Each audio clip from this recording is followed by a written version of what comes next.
Hi, everyone. Roberta Pires and I, Daniel Carvalho, are very pleased to welcome you to the workshop Nominal Determination for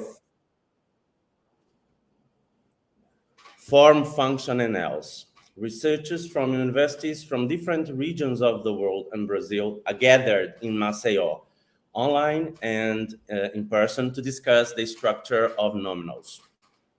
Before beginning this first day, we would like to thank the Faculdade de Letras of Federal University of Alagoas and the postgraduation program on linguistics and literature for their logistics support, and the coordination of superior level staff improvement, CAPIS, for their financial support. We also would like to thank our invited speakers, André Sabe, Rosa Vallejos, and Sandhya Sundaresan, for having kindly accepted our invitation. Unfortunately, Professor Elizabeth Stark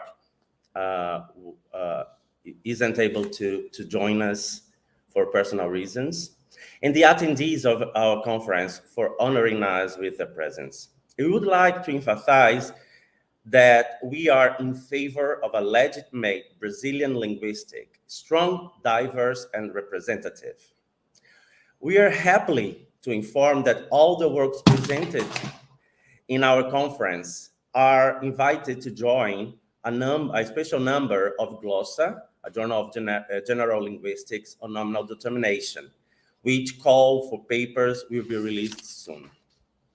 Without further ado, I give the floor to our presenters today to our first presentation session, composed of 3 beautiful talks.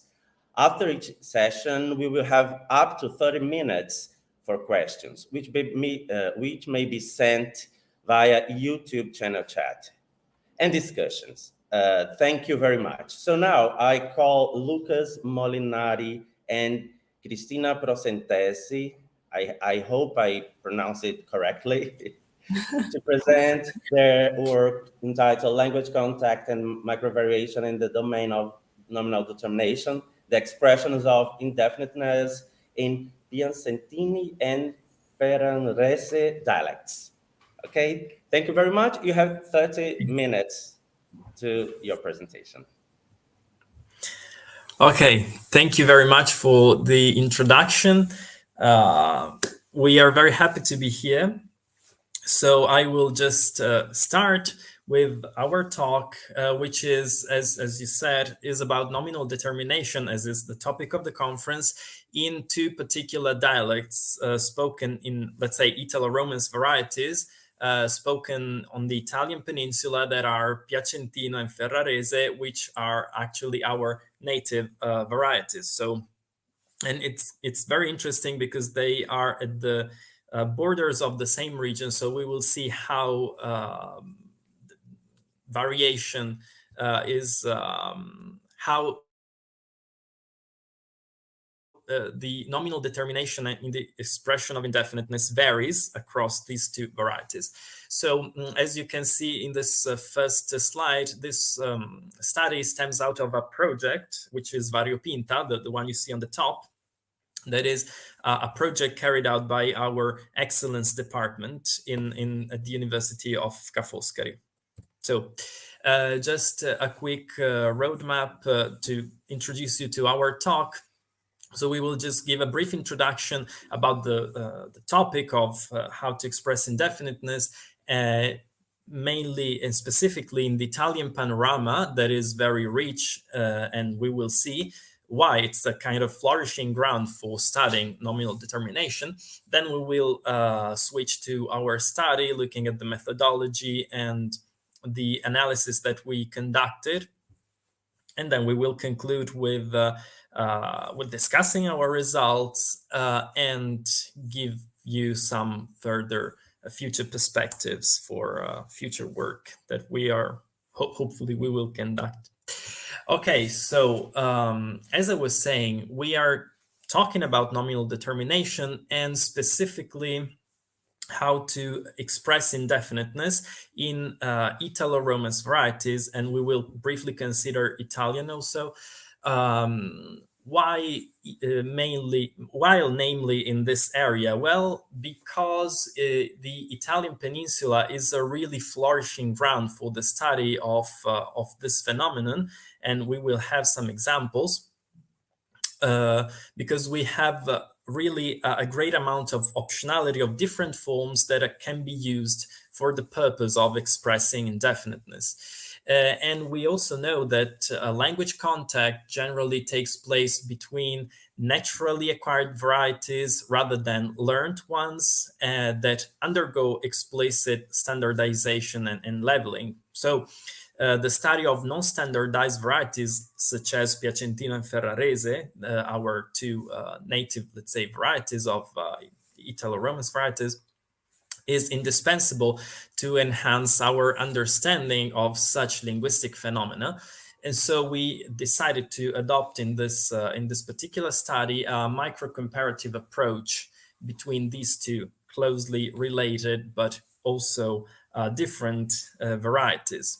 So just to support what I've been saying so far, why is Italo-Romance panorama so rich?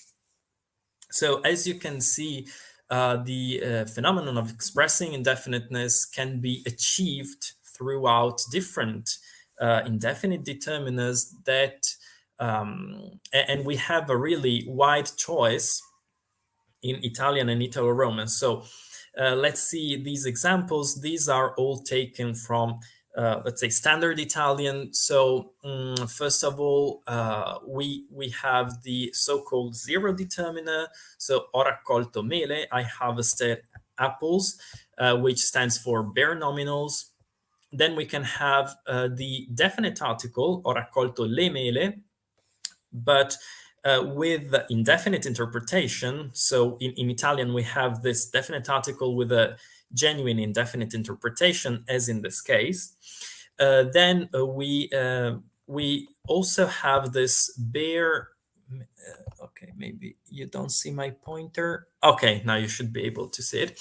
Then we have this so-called bare D, which actually in standard Italian or substandard is not acceptable in base position. So in this position, in fact, I marked the sentence with this hashtag. But it's totally acceptable in dislocated position. But we will see in some Italo-Romance varieties, this bare D is a very natural way of expressing indefiniteness. So in this case, this sentence would sound as ho raccolto di mele, which, as I was saying, is not acceptable in let's say, standard Italian. Then we have the D plus art, or also called the partitive determiner, because we have bare D with the morphology of the definite article. So ho raccolto delle mele, which translates as I harvested, literally, of the apples. So these are the main four determiners that we will focus on. But as I was saying, in 5, we can see an example from Piedmontese in which bare D is fully acceptable in base position. So if there was water, is expressed through the use of this bare D. Also, we can have a determiner-like use of this adjective certo, which is certain in English, which can be used in some southern Italo-Romance varieties as a true indefinite, while in Italian, as in English, it means certain, so it always has, let's say, wide scope interpretation. And to mention some other facts about standard Italian, we can see that we also have numeral 2, which is kind of grammaticalizing with some words, with some nouns. So ho raccolto 2 spinaci, literally I harvested 2 spinach, but it is interpreted as a small quantity of spinach, or the periphrasis un po' di, a bit of. So this is just to give you an example of how rich the optionality in Italian is, if we are talking in Italian and Italo-Romance, if we're talking about this phenomenon of expressing indefiniteness. So we know that all these forms that we have seen from 1 to 7 is not totally free. So true optionality in some cases can be excluded, and this is just an example of a protocol built by Giusti 2021 to show that how these different forms distribute across different with different semantic and syntactic features in the sentence. So the choice is not totally free, but is conditioned upon these different sentential traits. And not only these, so this is just some of those considered by Giusti, but we also know that the distribution is conditioned also by the presence of the clitic left dislocation. So when we have the DP, let's call it, dislocated at the left, in the left periphery of the sentence, and which is resumed then by a clitic inside, let's say, the sentence. So we distinguished also in our study between these two types of clitic resumption. In Italian, we can have dislocation when the noun is introduced by either Verdi or by zero, and it is obligatorily resumed by the quantitative clitic ne, and it always gets a narrow scope interpretation. So as you can see here, if I say that di ragazzi non ne ho invitati alla festa, so boys I didn't invite at the party, only means that I haven't invited any boy. On the contrary, when we have the dislocated noun introduced by the definite article or by the partitive determiner, so this d plus art, we can only have resumption with the accusative clitic li. We indicated with li for the different forms. And in this case, we get a wide scope interpretation. So if I say I or dei ragazzi non li ho invitati alla festa, so the boys, I didn't invite them at the party, I'm talking about some specific boys. So how these determinants distribute on the territory of the peninsula? Well, it's very interesting because we see a clear pattern. We can see it in this map that is taken by Giusti and Lebani 2022, and it was built using the data from the IAS maps. That is a kind of digital atlas of the dialects of Italy and southern Switzerland. That was the data were collected at the beginning of 1920, so where the influence of Italian was not that strong as is today. And we can notice that the forms distribute according to the law of lateral areas. So the article, which is the green dots, which is the innovation with respect to Latin that only had zero, starts from, let's say, central Italy and spreads north and southwards, and close to the lateral areas, so extreme north and south and the islands, this innovation loses somehow its effectiveness, and we find a prevalence of zero that kind of continues the pattern of Latin zero. Then we have the innovation of Verdi, which is a Gallo-Romance innovation that spread from today's France across the border of Piedmont, so this part here. And very interestingly, this region, which is Emilia-Romagna, is a very interesting region because we can see that somehow in this area the two tendencies kind of merge together, that of the article and that of Verdi kind of merge together, giving a prevalence of D plus art in this area that you see here in yellow, basically. So our varieties are actually from Emilia-Romagna. Piacentino is the westmost province of the region, and its hallmark, as we will see, is the use of Bear-D, so a large use of Bear-D.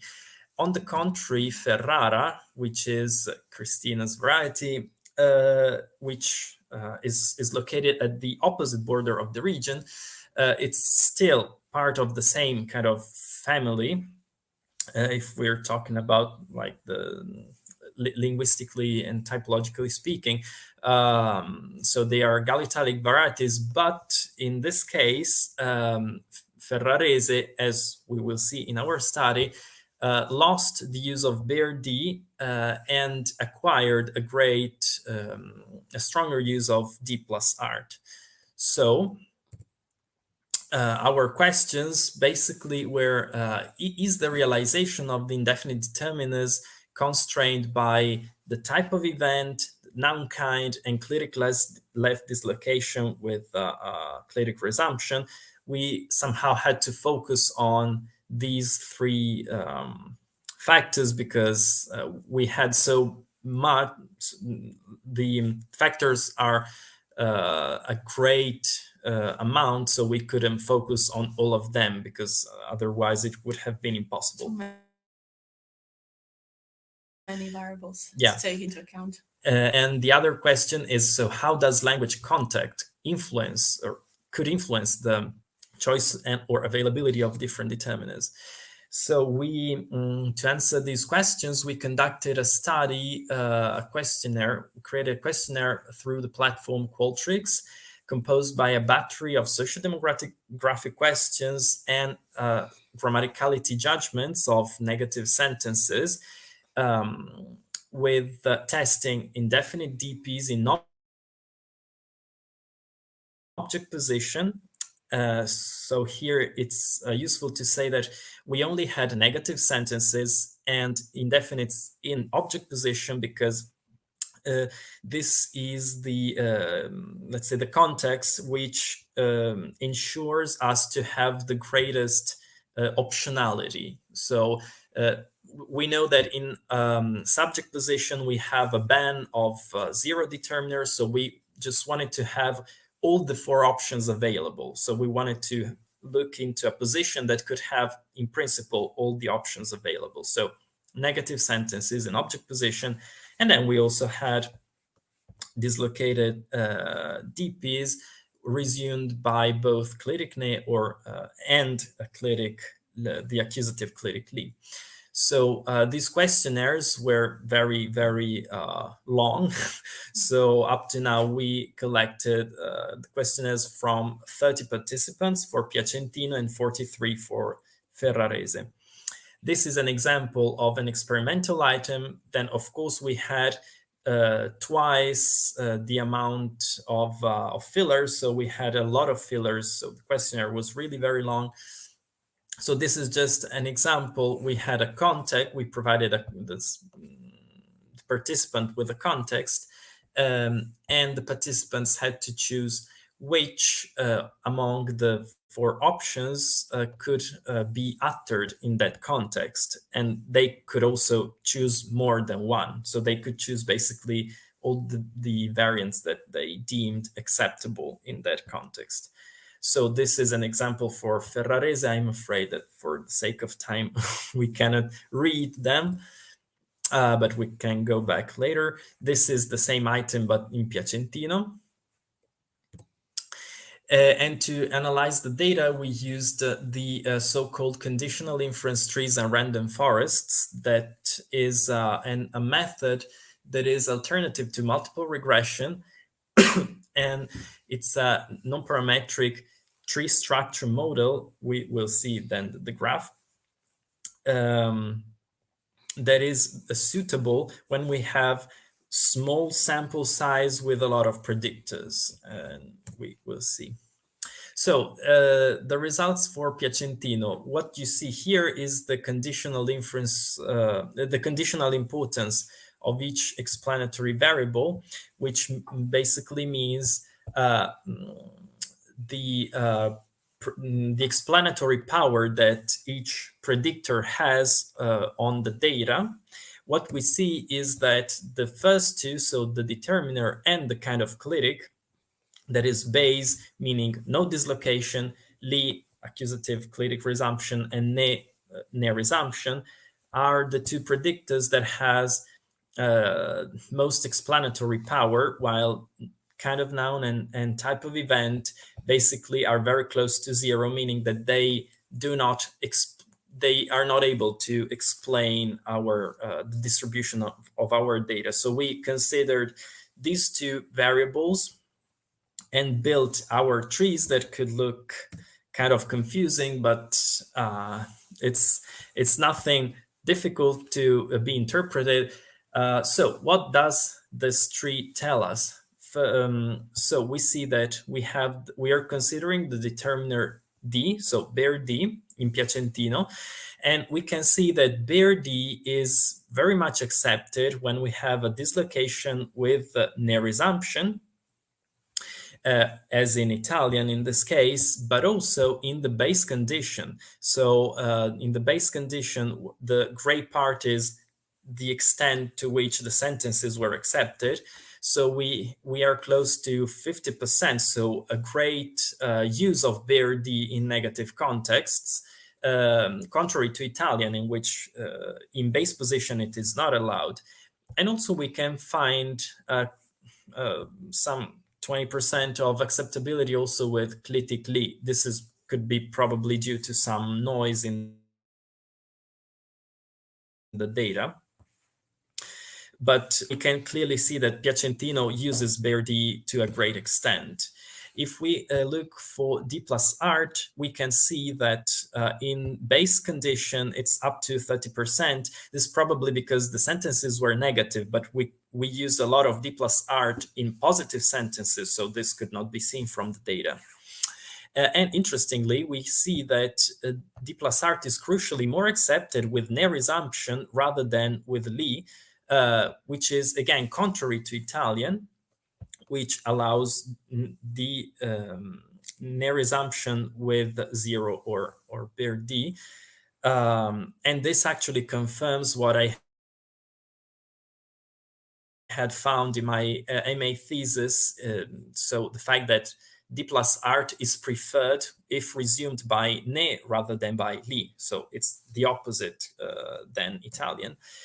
If we look at article, nothing surprising, just like Italian. So it's used in base condition and with li resumption, but not used with the ne resumption, which is like Italian. And zero, we can see that zero is not much in use, both in base condition and with li resumption. It's a bit more preferred with ne resumption, again, like resembling Italian. So Okay, so now I'll continue by discussing the results for Ferrarese. So again, we see here the conditional importance of each explanatory variable.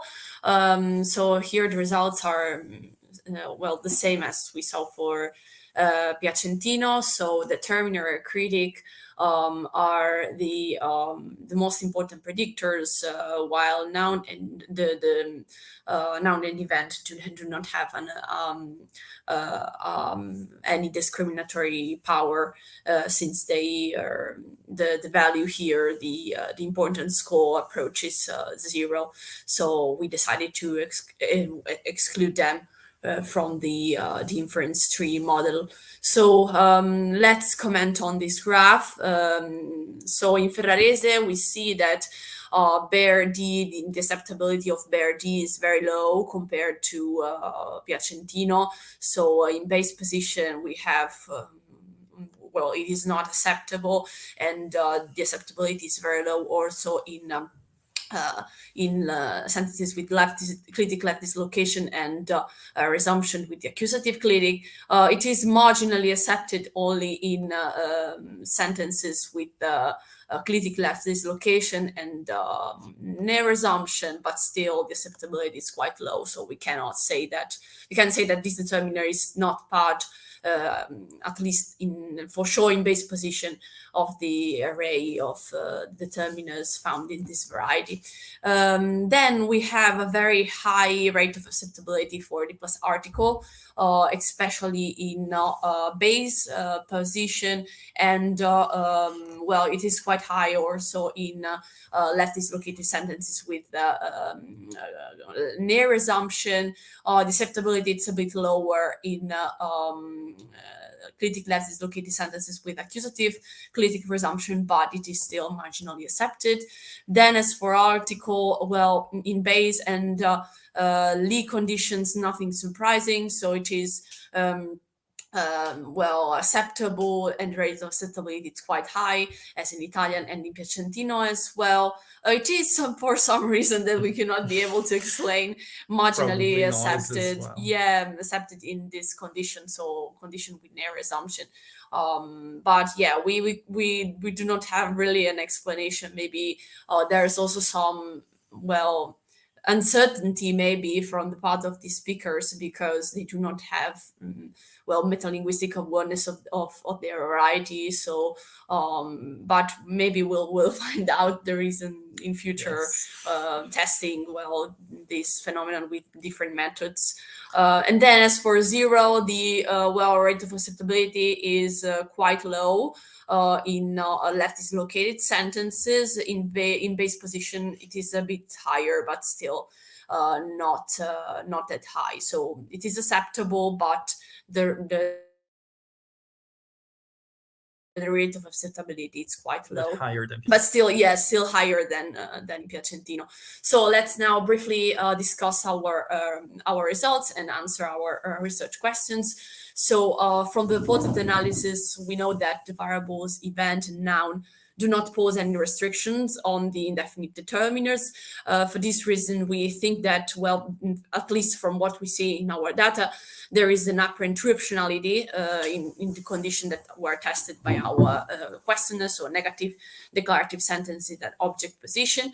So in Ferrarese, there is optionality between the determiner zero, article, and D plus article, whereas in Piacentino, we find article, D plus article, and bare D, since the acceptability of zero is too low to see that it is truly a part, of the array of the determinants. As for clitic left dislocation, the acceptability of D plus article is higher in Ferrarese than in Piacentino, which uses bare D. Then in both varieties, dislocated NPs introduced by zero and bare D are most frequently resumed by the quantitative clitic ne, and dislocated NPs introduced by D plus article can be resumed by both ne and the accusative clitic, but still ne resumption is preferred. So this particular resumption confirms that D plus article can express core indefiniteness in both varieties, which is a hallmark, let's say, of Gallo-Italic varieties with respect of Italian, in which this is not possible. Well, at least in Italian, according to Cardinality and Giusti's data, D plus article has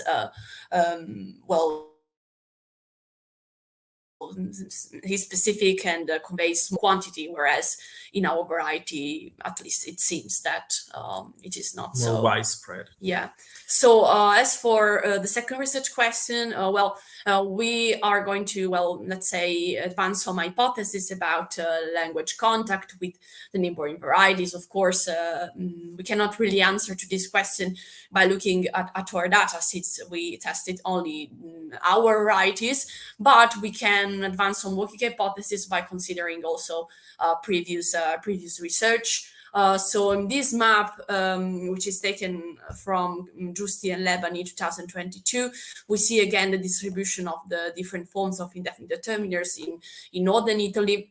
So, and here we cited two studies, Cerruti and Regis 2020, which is a study on Piedmontese dialect that is spoken here at the border with the province of Piacenza, and another study, Lebali and Giussi 2022, which examines, Rodigino dialect, a dialect spoken in Rovigo, which is a Venetan city that is found at the border with Ferrara. So in Piedmontese, as you can see here in the map, there is a wide use of BRD, and in Rodigino, there is a wide use of zero. So maybe the reason why our dialects have the properties that we have previously shown could be also due to contact with the neighboring varieties. And then as for the use of zero, another possibility is that its use it's due to contact with Italian and particularly to contact instability. This is what Cerruti and Regis found in some varieties of Piedmontese, for example. Of course, they conducted a diachronic study. We did not, so this we cannot say that from our data, but maybe in future we could verify, let's say, this hypothesis. Anyway, if our intuitions, let's say, are right, the availability of indefinite determiners in the two varieties fit in a complex interplay of contact dynamics, both between the dialect standard continuum and among neighboring dialectal varieties. So yes, I think that's I already said what is written here. I can just maybe add that, yes, nominal determination in this case is a vulnerable domain in the sense that it is vulnerable, at least for this particular phenomenon that we studied, to contact. So both contact with neighboring varieties and let's say contact between standard Italian and dialects. So eventually this vulnerability could be explained by the interface hypothesis, according to which phenomena at the interfaces are more vulnerable and thus more prone to cross-linguistic interference and attrition also. And this is what was found for example, heritage languages. So maybe this could be, how this phenomenon is at the interface between syntax and semantics for sure. So we believe that this could explain, this theory could explain variation. So I can just jump to the conclusion. I think this is just we wanted to say a couple of words about the theoretical syntactic theory that was proposed by Cardinaletti and Giussi 2018 to account for the optionality that is found in this domain in Italian and Italo-Romance. So this optionality is accounted for in interplay between a microparameter and a nanoparameter, which are highly unstable, and this explains, of course, the amount of variability that is found across the peninsula. So I will conclude just with a couple of words about future directions. So we are planning to use a mixed effect logistic regression model instead of conditional inference tree. So we want to try a different analysis and maybe to include language dominance among the predictors. Then, of course, the aim of the Variopinta project is to investigate more varieties, to have an idea of variation across the peninsula, and we hope in future to test new methods. So we think that triangulation may may allow us to have a clearer idea of this phenomenon. And yes, language dominance, we're planning to test it through a test that I'm working on that is called Dialectic Language Profile, a questionnaire designed to test language dominance in this peculiar population. So these are basically our ideas for the future. So thank you very much. This is the end of our I'm presentation. gonna stop screen sharing if I manage to. Thank you very much. And be able to. thank you Yes. very much, Luca and Cristina. And now, I'm sorry. I would ask to join us the next couple who will present the work entitled On Collective with Numerals. So I introduce Eva De Cani and Marcel Dendiken. Welcome to our conference. And so now you have 30 minutes for your presentation. Thank you.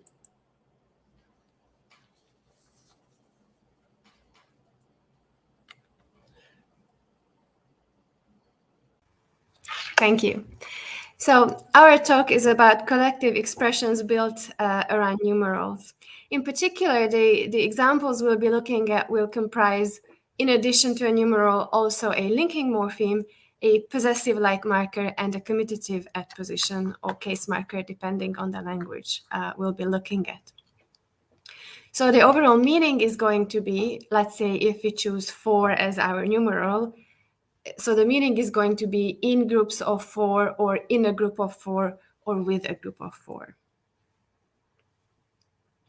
So let me introduce the central characters. We are going to be looking at 2 unrelated languages, Dutch and Hungarian.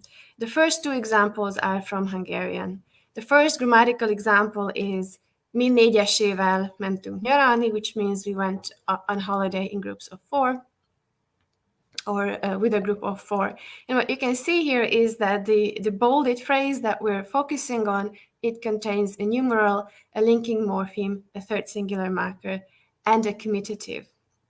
Notice that while the marker is third singular, the subject of the clause is first person plural. So there's no agreement with the subject there.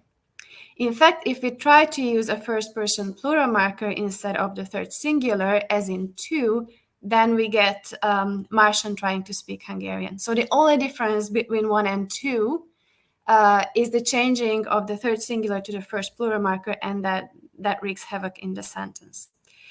We indicated in 1 that the pronoun is optional. It is, of course, a proto language. The pronoun is optional in 2 as well, so that's not the source of the ungrammaticality, but we didn't want to use the parentheses there because it would have made the scope of the star ambiguous. So non-agreeing possessive-like marker. Okay, Dutch. Now the Dutch equivalent of 1 is 3, met z'n vieren, which again includes a numeral, a linking morpheme, a third singular marker, and a commutative adposition. But this time, it is possible to change the third singular marker into a first person plural pronoun, as in 4. It's going to mean exactly the same thing, and it's going to be grammatical. Now, these examples present us with 3 puzzles. The first puzzle is what we have called the commutativity puzzle, and this is the following.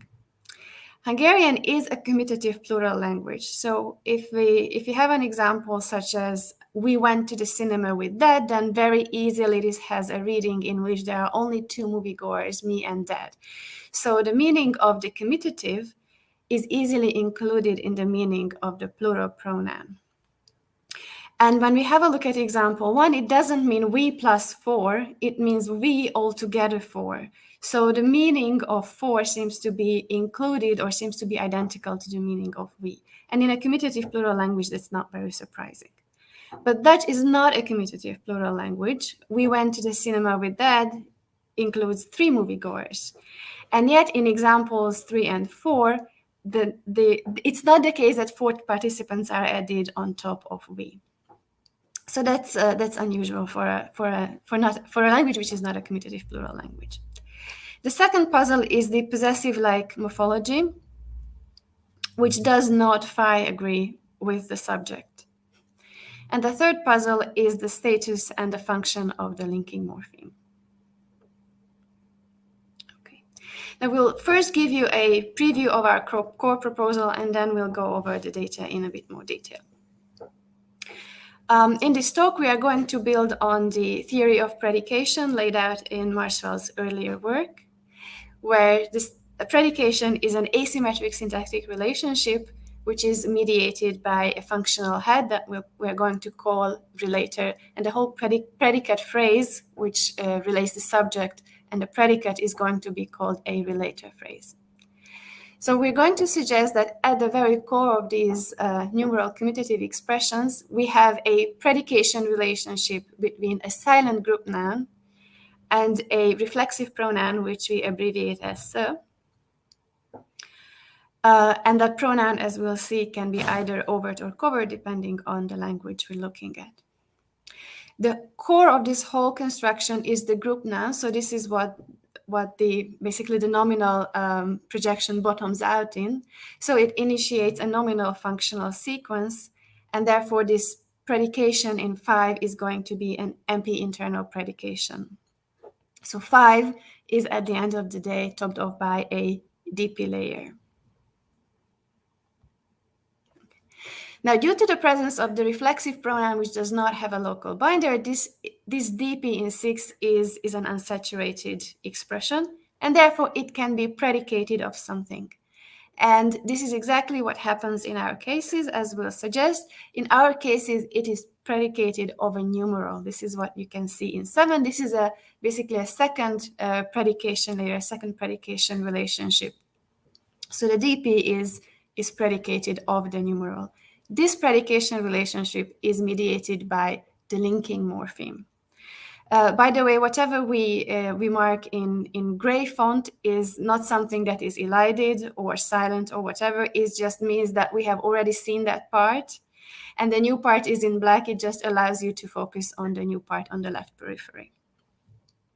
So this double predication relationship that we'll have in 7 basically gives us the meaning numeral is the extent of the group.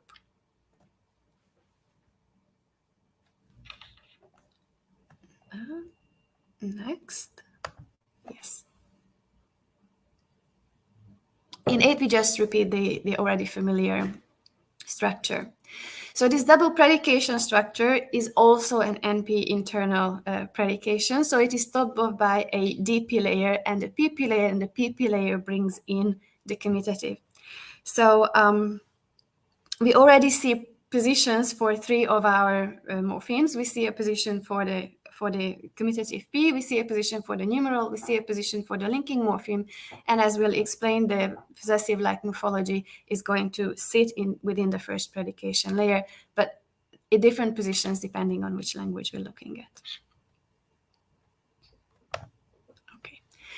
And finally, at the end of the day, this commutative PP that we have in 9 will be predicated as a depictive of a big pro, which will be controlled by the plural subject. This is what you can see depicted in 10.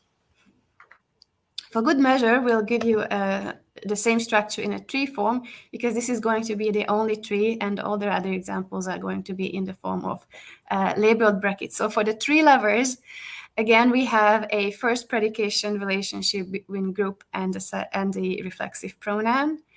The DP, which contains this predication relationship, is predicated of the numeral over here. This predication relationship is mediated by linking morpheme. At the end of the day, the double predication relationship is going to be embedded under a PP layer that brings in the commutativity, and the whole PP is predicated of the big pro as a depictive. All right. So let us start with the Dutch data, specifically with the variant where we have a third singular marker, as in 12, met z'n vieren. In order to place the possessive-like morphology into the structure as well, we'll give you a little bit of background on possessives, which also contain a similar marker. You can see possessives illustrated in 13. These can contain either the reduced form z'n that we also see in collectives, or they can contain the full form. Now we glosed then with one morpheme, basically, we glosed it as if it was one morpheme, a third singular marker.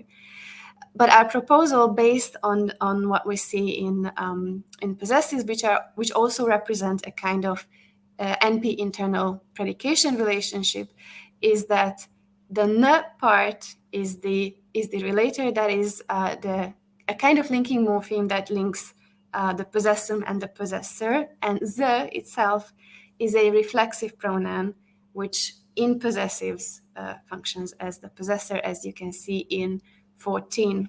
And when we have the full form, the full pronoun, then this reflexive pronoun combines with an overt regular pronoun that gives us the full form. So this gives us positions within NP internal predications for both the and n. And now applying that to the collective examples at hand. In collectives, in the first predication layer, we have the silent group noun and the reflexive pronoun.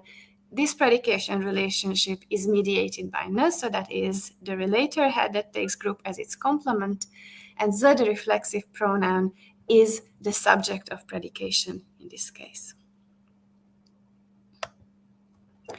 In the second layer of collectives, this DP is predicated of the numeral 4, and this relationship is mediated by the linking marker. And so this is the 4 is the extent of the group. Okay. In 17, we again just repeat what we have already seen so that you can have it at your reference. In order to derive the surface structure, the DP that represents the lowest predication relationship has to shift to the left of the numeral, as you can see in 18. The constituent rendered in blue font is the one that moves. The reason for this movement, we suggest, is a licensing requirement on the silent-headed collective nominal. Group is silent, so it must be licensed at PF one way or another, so it must be close to a licenser. And that licenser is going to be the commutative P that is merged on top of the structure, as in 19. So after the movement, group is local enough to the at position in order to get licensed at PF. In the final step, this whole PP is construed with a pro as a depictive secondary predicate, but that is not shown on the slides. Now we identified the linking morpheme as a relator head, as a relator of predication relationships, as in 20. In fact, we have evidence for this proposal from earlier work, in particular from NP internal predication structures, which also involve predicate inversion. So the relevant examples here are shown in 21A and B, that beauty of a spinach, those jerks of a boys, where N, or it's longer from N, also functions as a relator of a predication relationship between two nominals. In 21, the relevant form has been called the spurious indefinite article. It's spurious because, of course, mass nouns and plural nouns don't generally combine with the indefinite article. So building on earlier work by Marcel, in these examples, we have a predication relationship, let's say, between boys and jerks in 21b. This relationship is mediated by the functional head, which is spelled out by the so-called spurious indefinite article, in this case, n. And in the surface structure, this relator phrase is embedded under a functional projection that we just labeled FPIR here, but Marcel in earlier work called this a linker phrase. And what happens is that the relator moves up, the relator head moves up to the linker head, and that allows the nominal predicate to invert around the nominal subject. And that's what gives the final representation in 23, those jerks of a boys. So placing the N into a relator head as a predicator mediator has independent evidence as well. Okay, let us turn to the case where we have, instead of a third singular marker, a first person plural pronoun, as in 24, met ons vieren. Now, ons serves as a first person plural pronoun, as in he shaves us, but it also functions as a first-person plural reflexive, as in we shave ourselves. And we'd like to suggest that in the latter case, what we have, in fact, is a combination of a silent reflexive and the overt pronoun ons. So basically, the first-person plural pronoun and the first-person plural weak reflexive are structurally, in a way, in a subset-superset relationship. Okay. So our proposal for cases where we have the third singular markers, so met and firen, is that in the lowest predication layer, we have either the reflexive pronoun, so what we call se alone, as the subject of predication, or perhaps it combines with a silent pronoun. And what we have in met ons firen is that the reflexive pronoun combines with the overt pronoun ons, and together they form a complex pronoun, which is the subject of predication. Group is predicated of this complex pronoun. Now, ons phi agrees with the subject of the clause, and the reflexive is linked to the numeral. So in this structure, we said that the reflexive pronoun that combines with ons is in a subject position. We have a subject-predicate relationship, basically one that expresses identity and not one that expresses possession. So notice that we talked about possessive-like morphology, but we didn't call it possessive morphology because we don't think that the relationship there is possessive. And there is independent evidence for that if we compare the morphology of possessive pronouns and subject pronouns. The crucial thing about possessive pronouns is that they exhibit phi agreement with the possessed noun. You can see this for gender in 26 and 27, where in one case we have a neutral and in the other case a non-neutral gender in Dutch, and there's going to be a difference in the form of the pronoun. And in 28 and 29, you can see that this agreement is also sensitive to number, because once the possessum is plural, it doesn't matter what its gender is, it will trigger this inflection on the possessive pronoun. Now, if you look at subject pronouns, for instance, the example in 30, which is a raising to object structure, he finds us Turks, we find that the subject pronoun does not agree with its nominal predicate. So we have a rather stark contrast between possessive pronouns which do agree and subject pronouns which do not agree with nominal predicates. And now if we go back to the collective expressions, we find that agreement is impossible. Okay, so this overt pronoun patterns with subject pronouns and not with possessive pronouns. That underlines the analysis that when we see this overt pronoun, it is the subject of predication, which does not express a possessive relationship in spite of the presence of a possessive-like morphology.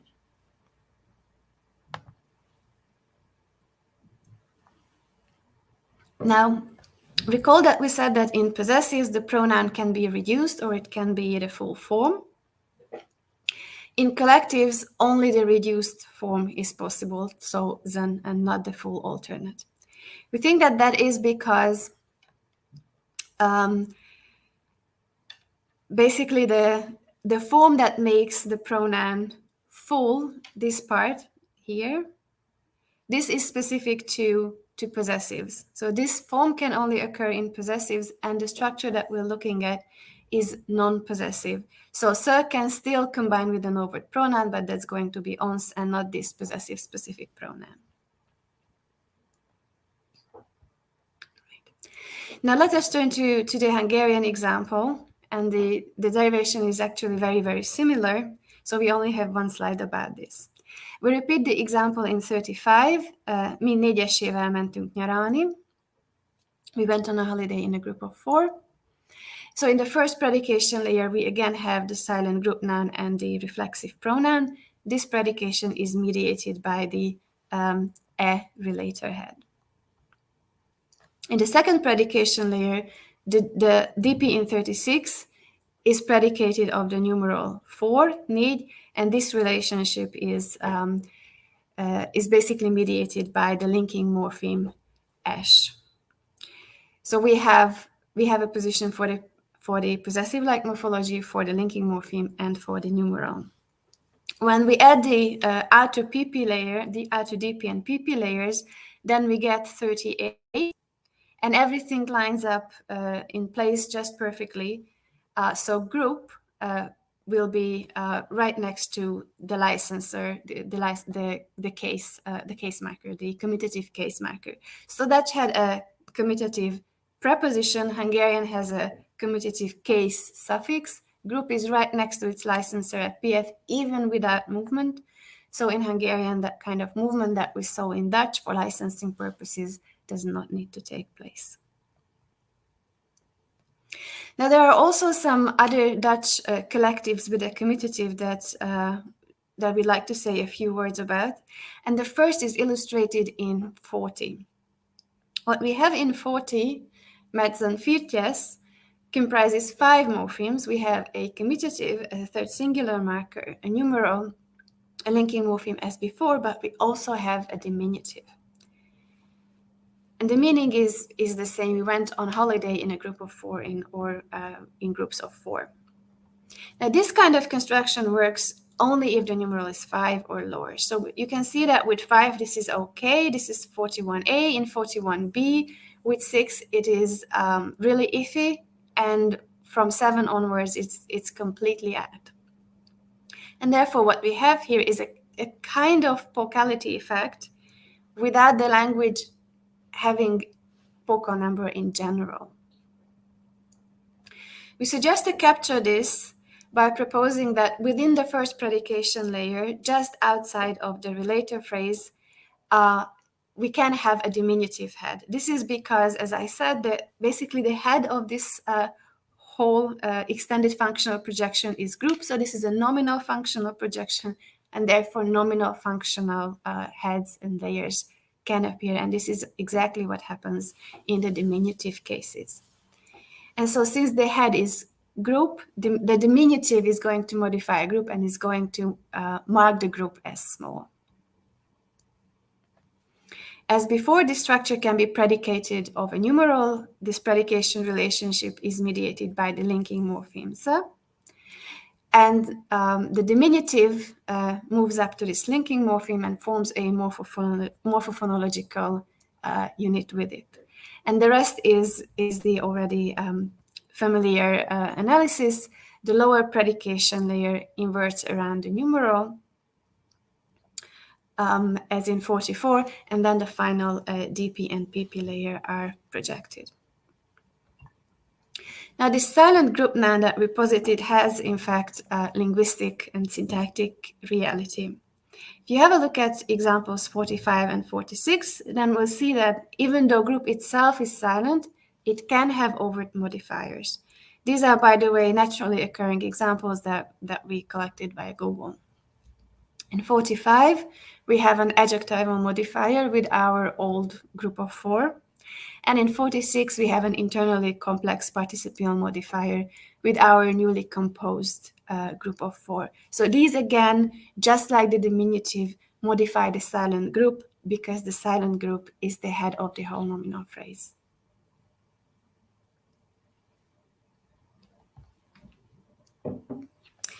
Now, silent group, which can be modified by adjectives, has also been posited in an English expression type, namely the type "a nice 4 days in the country," or from Scott's seminal paper, Carol's Horrible 6 Children.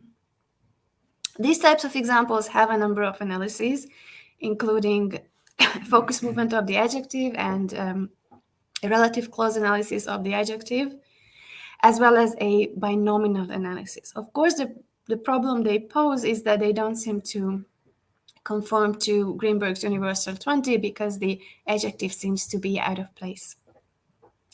But we think that the analysis of these examples, which posits that they are actually binominal, is on the right track. So there is an unpronounced, a silent group noun in between the adjective and the numeral. And in fact, this is the head of the whole expression. It takes a numeral phrase as its complement, and it can be modified by adjectives. So in this sense, once this silent noun appears between the adjective and the numeral, the adjective is just in the right place.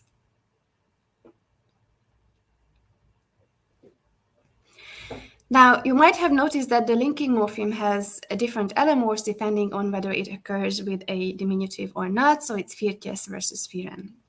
And these are also the allomorphs of the nominal plural marker. They have slightly different distributions in some cases, which you can ask about in the question period.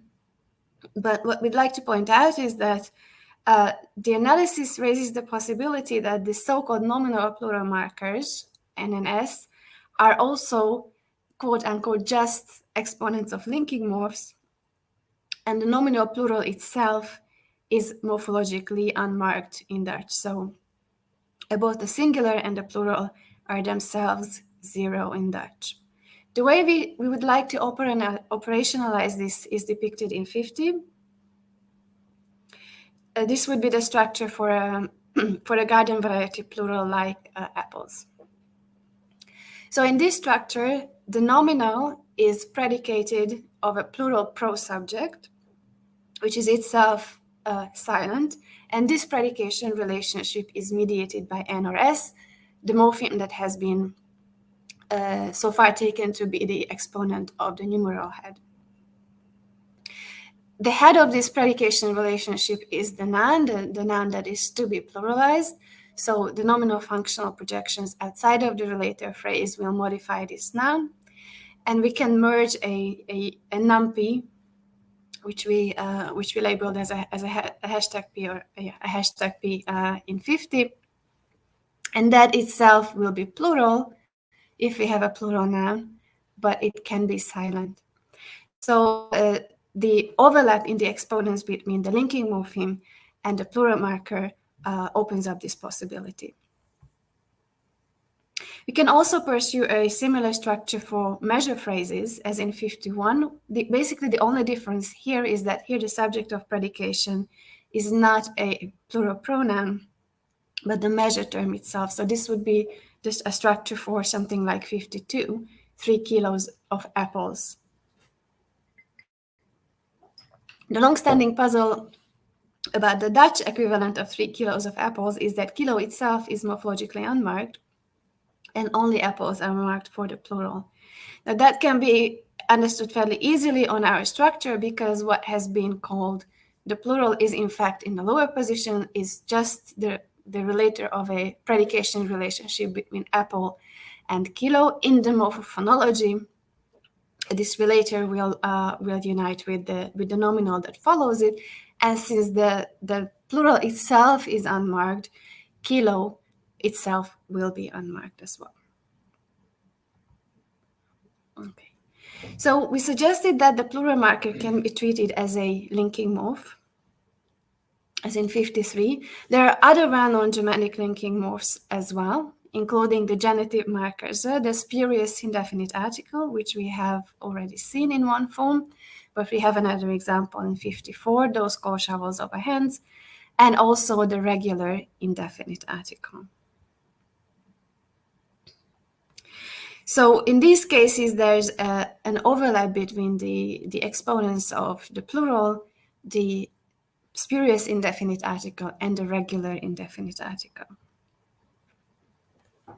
We suggested earlier for the spurious indefinite article that it is the spell out of a functional head, which is a relator, so a mediator of a predication relationship. I recall the beauty of a spinach or those jokes of a boys. We've already said that for the plural, a similar structure can be pursued. The plural, so-called plural, is just a relator of a predication relationship between a noun and a plural pronoun, as in 57. So there's a high degree of parallelity between where the spurious indefinite article is sitting in the structure and where the plural is sitting in the structure.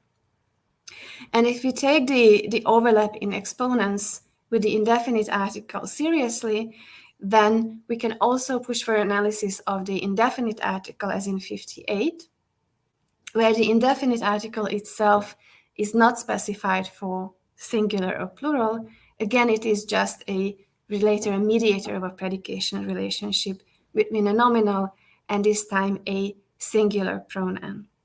And the number head itself is marked for singular outside of the number head.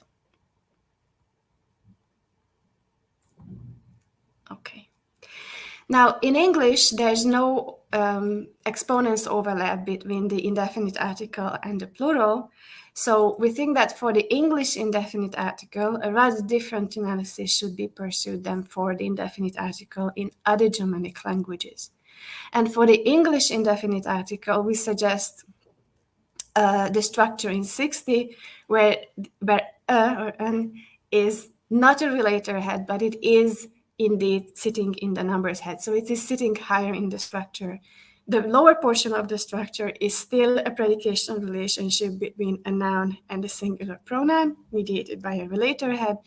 But except for the noun, all of that is silent, and the indefinite article is sitting in the number head.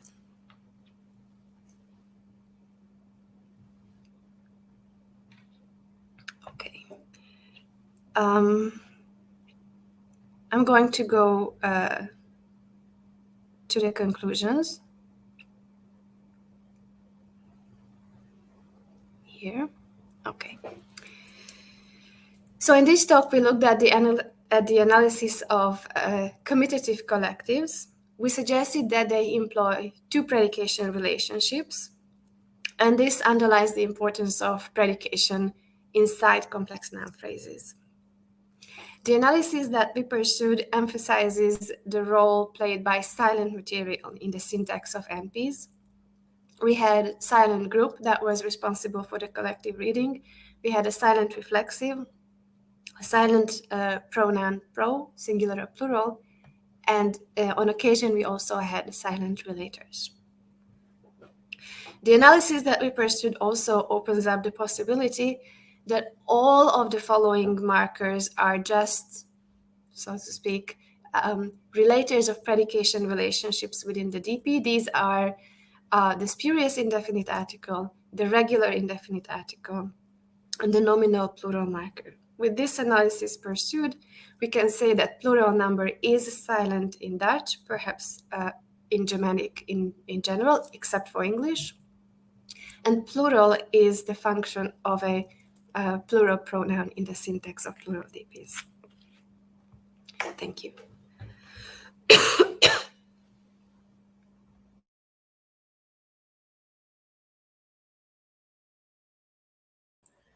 Thank you very much, Marcel and Eva.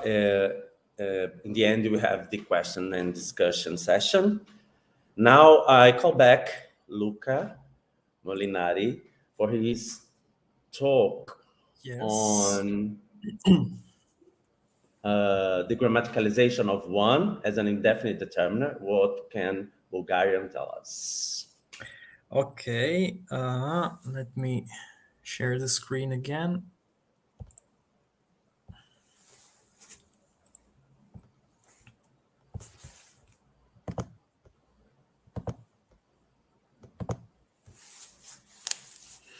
Okay, can everyone see? I mean, yes. Is it visible? Yes. Okay, great. Hello again. I'm still here. And this time I'm going to talk about the grammaticalization of one as an indefinite determiner, looking at the case of Bulgarian. That it's the language I've been working on for some time.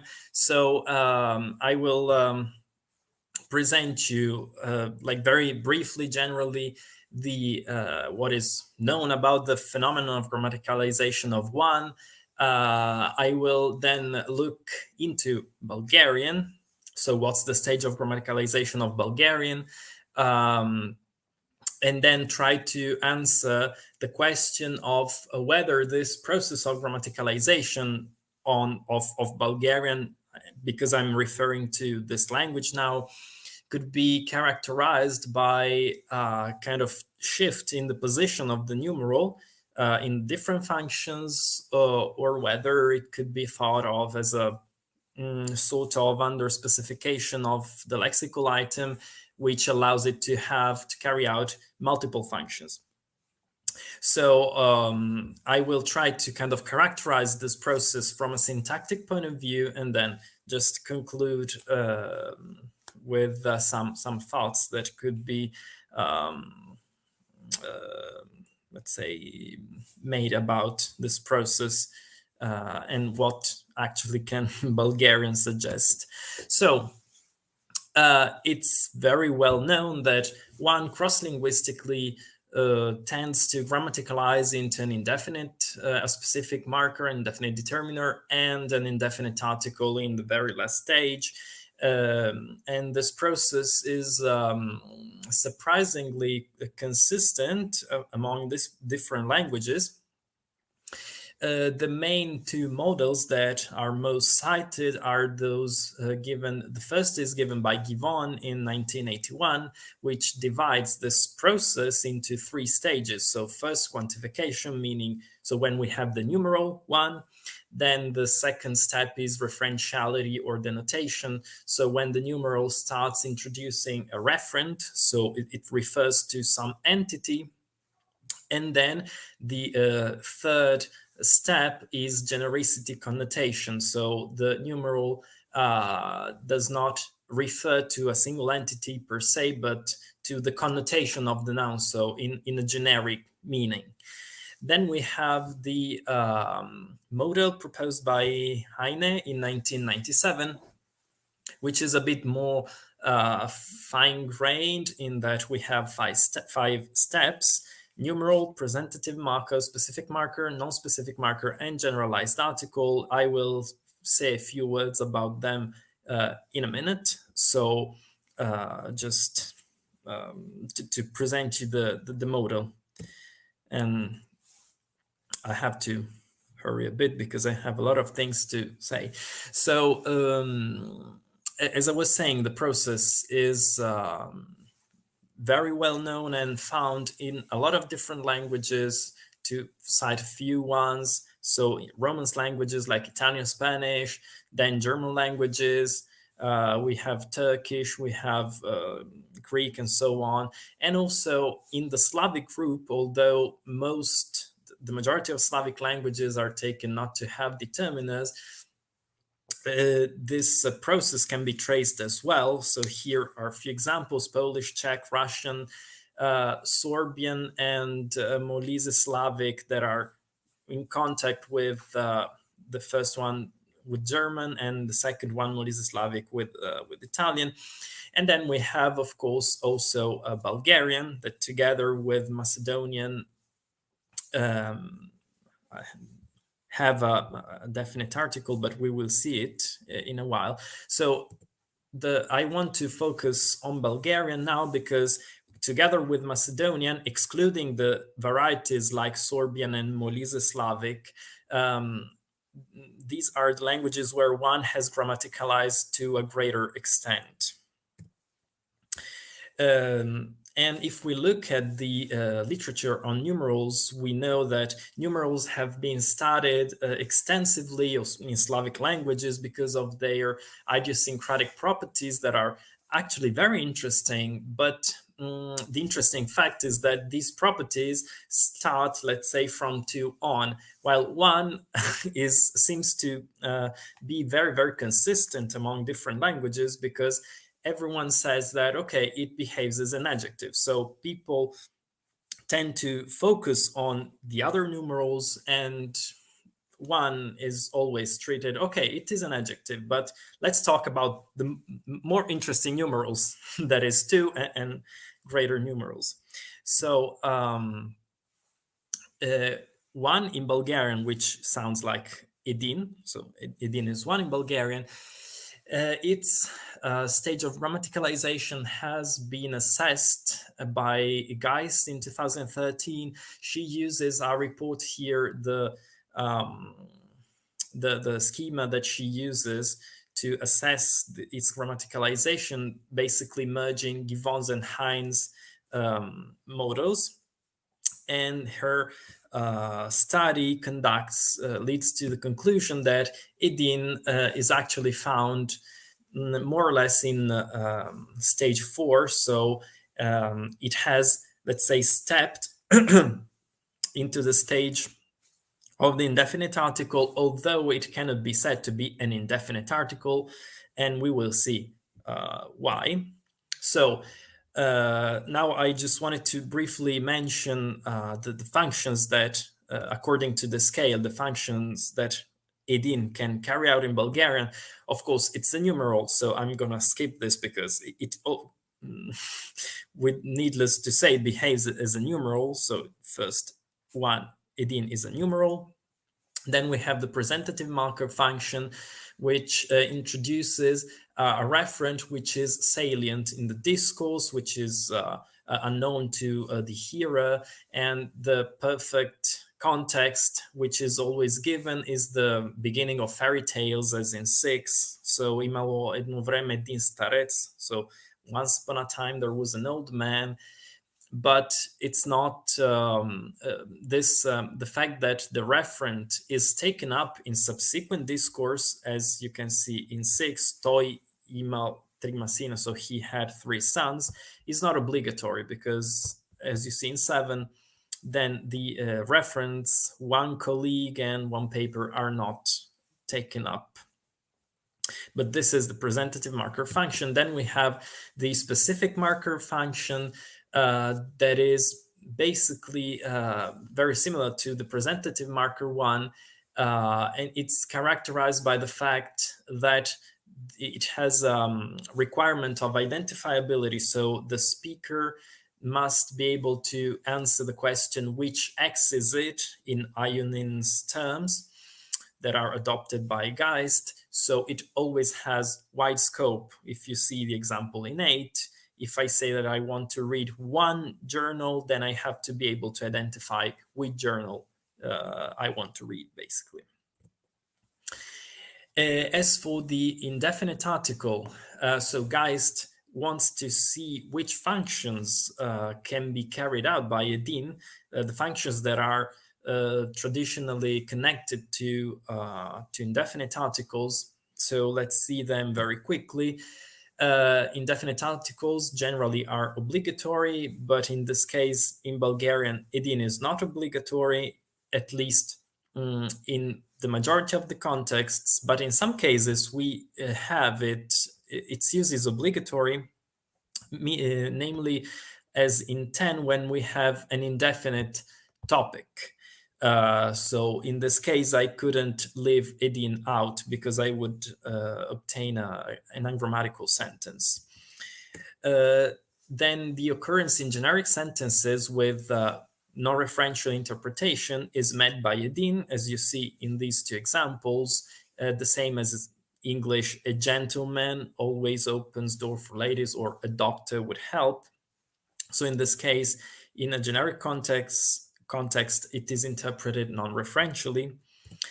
While as for predicative position, Edin can occur in predicative position, but it forces a shift in meaning.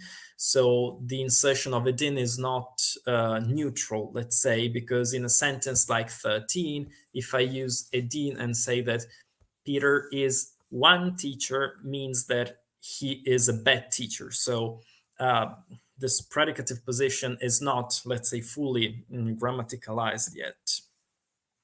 As for non-referential interpretation in the scope of negation of modals, Edin fails, so it is always interpreted with wide scope under the scope of negation or of modal verbs. And as for the possibility of occurring with plural, count, and mass nouns, it can occur with plural nouns, with plural count nouns, while with the mass nouns, it forces a numeral countable interpretation. So again, we from all these facts, Geist concludes that Edin cannot be said to be a fully fledged indefinite article, but it has started assuming some functions that are typical for an indefinite article. But Geist conducts this study from a functional semantic point of view, while she does not look at possible syntactic changes in this process. So the thing that I would like to do or try to do in this case is to look at this process from a more syntactic perspective and see whether we can talk about the numeral in the same position, carrying out all these functions, or whether we could find differences in the position of edin in these cases. First of all, 2 words about the nominal expression in Bulgarian.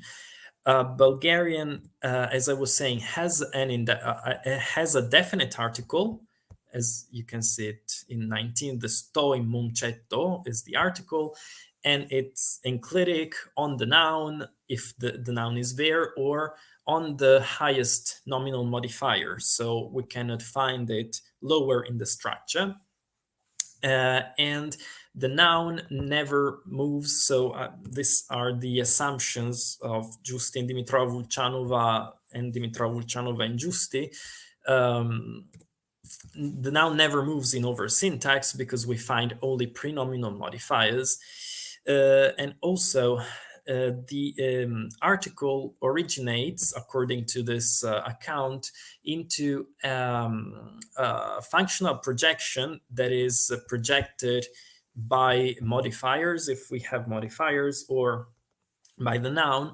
And then in order to be interpreted, it must be moved in the highest layer. So here indicated as labeled with DP, to be interpreted in that position. So either in the specifier if it is enclitic onto modifiers, or on the noun, which covertly moves to D in logical form, because the assumption is that the noun never moves in overt syntax. So this was just a few words about the nominal expression that could help later in the discussion. So then we already have a hint in that numerals generally are taken to be found in a functional projection, as was argued also by Cinque in his hierarchy in a number phrase.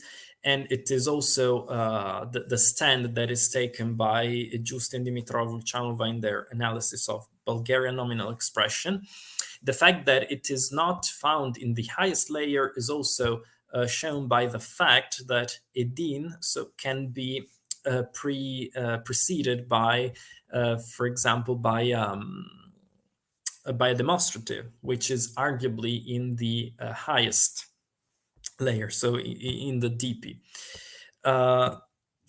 And moreover, as I was saying, edin, well, one in general in Slavic, but edin also in this case has been analyzed as an adjective because it actually has, it agrees with the noun in number, gender.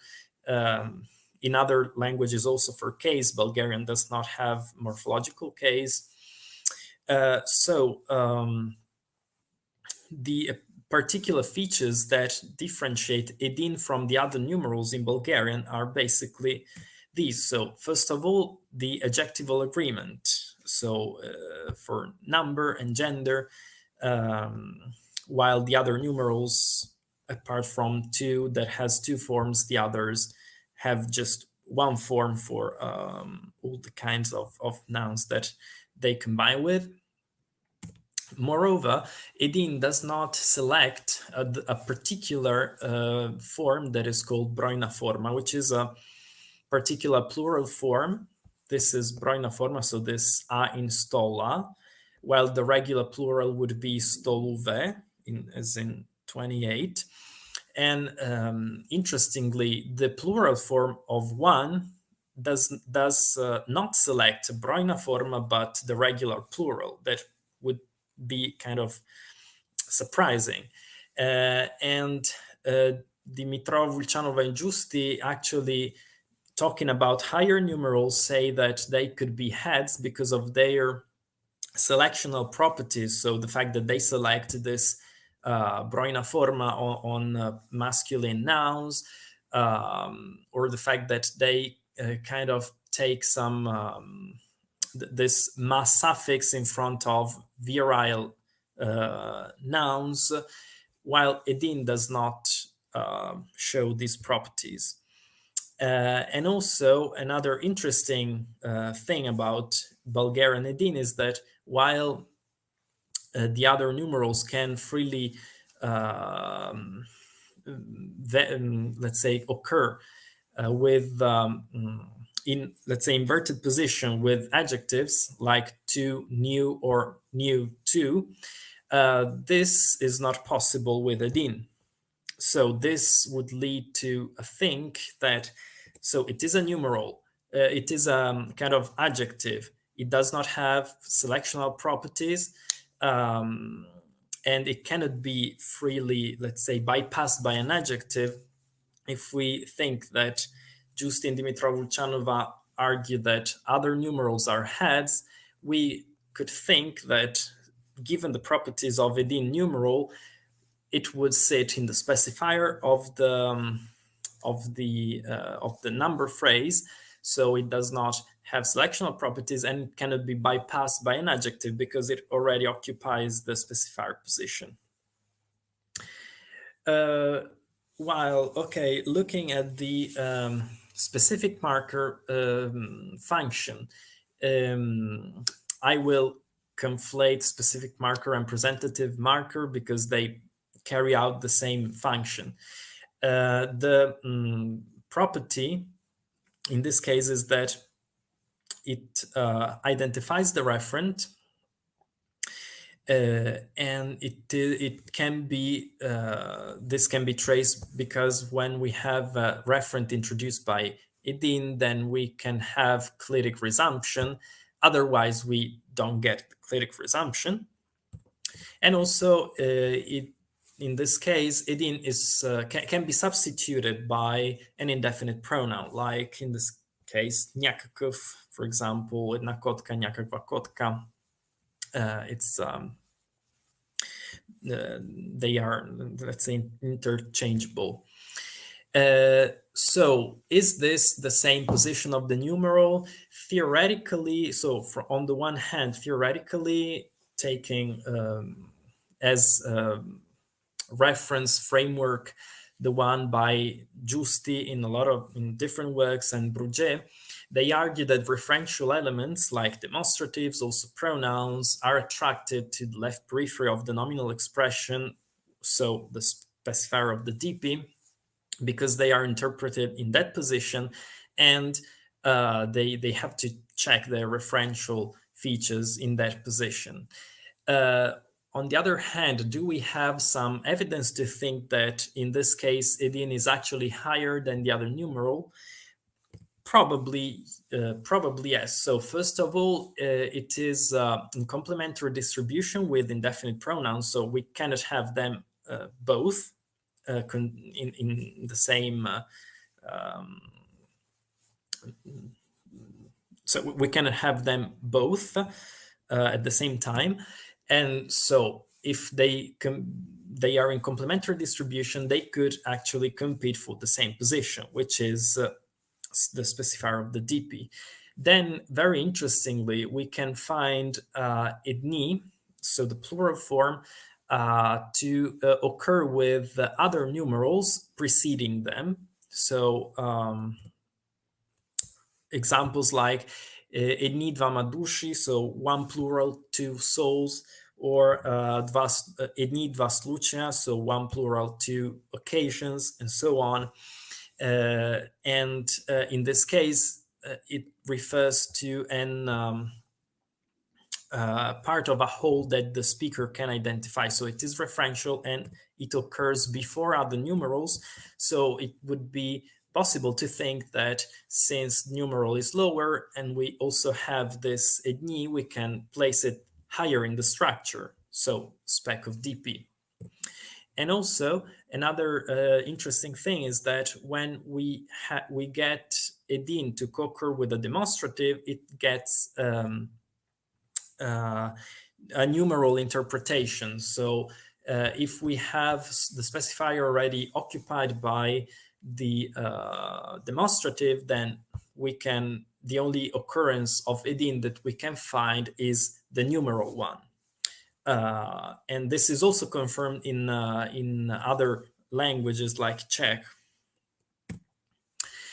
And to conclude this part, when edin is used, in this case, in a generic context with a non-referring, so it's non-referring in generic contexts, and it behaves as a article-like element. So the question is here, is it the same or does it have different properties? Again, in this case, edin seems to display different properties, namely the fact that it's phonetically reduced and cannot be focalized. This was already noted by Alexander, that when Bulgarians use edin, meaning a, like in English, it's pronounced without stress. And if we try to stress edin in a sentence like, a woman is always right, then we get an interpretation that a certain woman is always right, and not that women in general are always right. Then in the same context, we can obtain the same semantics by substituting edin with the definite article. So instead of saying jedna žena, we can use ženite or ženata, so the woman or the women. And we would get the same interpretation. And also, just like articles, it is not separable from its head noun. So if we are already, to use the same example, if we're talking about women and I say that one is always right, it cannot mean that the same as a woman is always right, but I would get the interpretation that one particular woman is right. So I have to rush a bit. So assuming that along with justice, which is the framework I'm working on, that articles are just dummies that replicate the nominal features, we can kind of analyze these particular occurrences of edin in this context as a kind of article, limited to these contexts, of course. And if we take articles to be nominal features, then edin could be a good candidate because it just spells out number and gender. And then it does not have any semantic import, just like the analysis of justi of articles. Because in these sentences with a woman is always right, the extension of the MP is the same of the extension of the MP modified by edin is the same as the one without edin. And also we could get a kind of explanation for why we obtain this optionality of using one woman or the woman, using always the same example, because if we assume that the noun moves to in LF to D when it has the definite article, then inserting edin already in D would prevent the noun from rising. So the two operations of inserting edin or moving covertly the noun to D would be equally costly. So in terms of Bieberauer and Richards. And Richards. So if we put everything together, we obtain a model which looks like this. Of course, I'm using data from contemporary Bulgarian because we can see all the different functions, but this process, of course, must have developed in a long time. And if we look at this model, it looks very similar to other models that have been proposed for other kinds of grammaticalization, like the negation in English. This is taken actually from the negation from old to modern English from Van Helder. And so the similarity is really striking. And also we can see, and I have to really rush, that the principles that guide this process, if I'm at least a bit on the right track, the principles are the same that guide other kinds of grammaticalization that are given by Van Helderen as head preference principle and late merge principle. So late merge principle causes edine to be merged higher in the structure, and then the head preference principle basically causes it to be reanalyzed from the specifier to the head position. So this reanalysis from specifier to head is what happened, for example, in the case of definite articles in Romance. So this is not, this is not a made-up operation just for the sake of this process, but these are principles that are active in other kinds of grammaticalization. Of course, this kind of grammaticalization is different from others, like the well-known Jespersen cycle or other linguistic cycles, in that in this particular case, the newly grammaticalized functions do not supplant the old ones. So we always have the numeral, so the numeral does not disappear, but additionally, we have the new grammaticalized functions that coexist with the original numeral.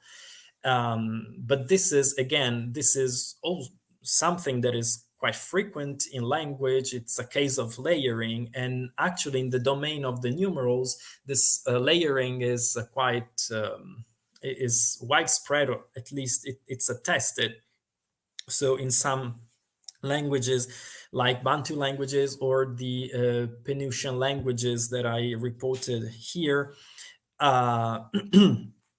where numerals are formed starting from the nouns of body parts, then we get the layering. So both the noun for the body part and the numeral coexist in the same language. So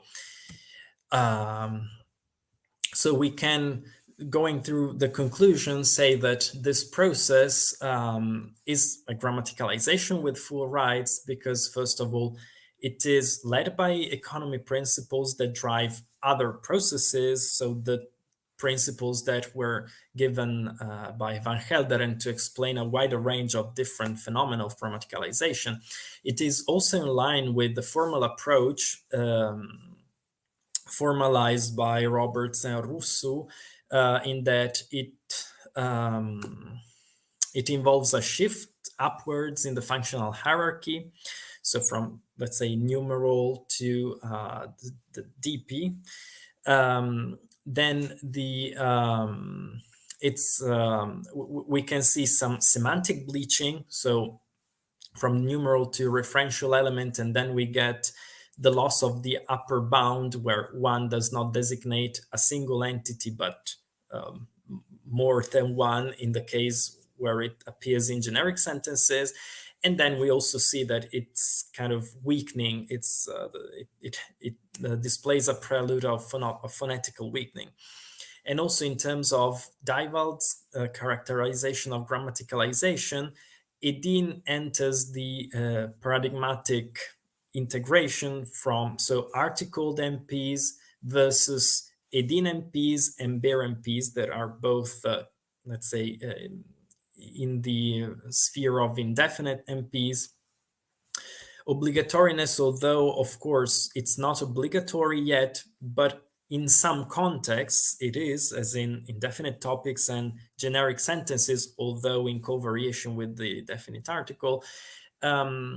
And it also shows some relational meaning. That is, it puts some referent in relation with some other, which is generally the speaker. And in this case, I think that we could also speak of some subjectification process, in that edin, being an indefinite marker, express an attitude of the speaker towards the hearer, because the speaker presents some entity as unknown to the hearer. So it kind of expresses an attitude. Okay, I will just jump to the conclusion. What I wanted to kind of let's say the conclusion of this reasoning is that it's unlikely, at least from my point of view, that this whole process is due to a kind of underspecification of the lexical item of the numeral that carries out different functions, because we see that the path is very consistent also in very different languages. So I would rather go for some explanation that gives syntax also an important role, in that the path for the grammaticalization is already kind of traced and constrained by syntax. So we have the numeral that rises up and up until the left edge of the nominal expression, because it's still a nominal modifier and cannot go further up. So the only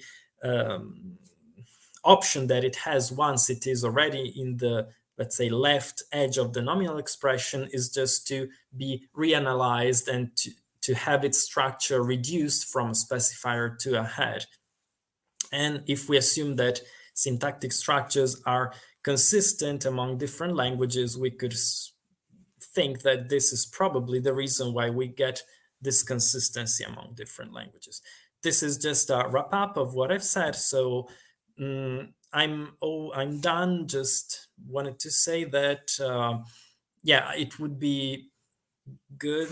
I would like to try to extend or to see whether this model could work for other languages. So I started from Bulgarian, and we'll see what happens with other languages. So thank you very much. Sorry if I took a couple of minutes more than I should have. Thank you very much, Luca. Now I invite the attendees and the speakers to join us and start the Q&A session. So does anyone have questions? I have some questions for. Can you hear me? Yes. Thanks. I have a question for Marcel and Eva. I have two comments. First, I wonder what type of adjectives can modify the silent predicate. That's a question. I mean, there is some restriction regarding the type of adjective that can modify this group predicate. And the second question would be, why raising to the linker position is needed in the case in which you have over modifications? I mean, why is not the case that over modification is enough to license the silent predicate? Thanks. Both are excellent questions. First, regarding the set of choices for modifiers. So far, we have too little material to basically formulate a generalization. But what we found is that the modifiers can provide some information about the nature of the group in terms of age, or the nature of the group in terms of recency. Those are the two examples that we have seen. And And those are properties that you would indeed typically attribute to a group. Groups can be old, groups can be recently formed. You wouldn't expect that something like toothless or Yeah. bald or something like that would serve as a modifier of group, because that's not a property that groups have. But age and recency, those are properties that you can reasonably attribute to a group. And it's interesting that it's precisely those kinds of modifiers that we have so far found. There needs to be much more empirical work done on that question, because in fact, this is something that occurred to us just recently, a week or two ago, that indeed that noun can sometimes be modified. And the two examples that we gave you are precisely the two examples that we have so far. I find them both, I'm a native speaker of Dutch, I found them both perfectly natural. And the choice of adjective didn't strike me as random. So your question was well motivated, and I think what we find is in line with that. But the other question that you're raising is actually a very good one. Why is it that the presence, the mere presence of that adjective isn't sufficient to license the silent noun in situ? So what it hadn't occurred to me that that is a question that would come up, because I had been looking at this licensing in a different way. But indeed, if you allow for modifiers to license silent heads, then the mere presence of a modifier should indeed be sufficient to license the silent head.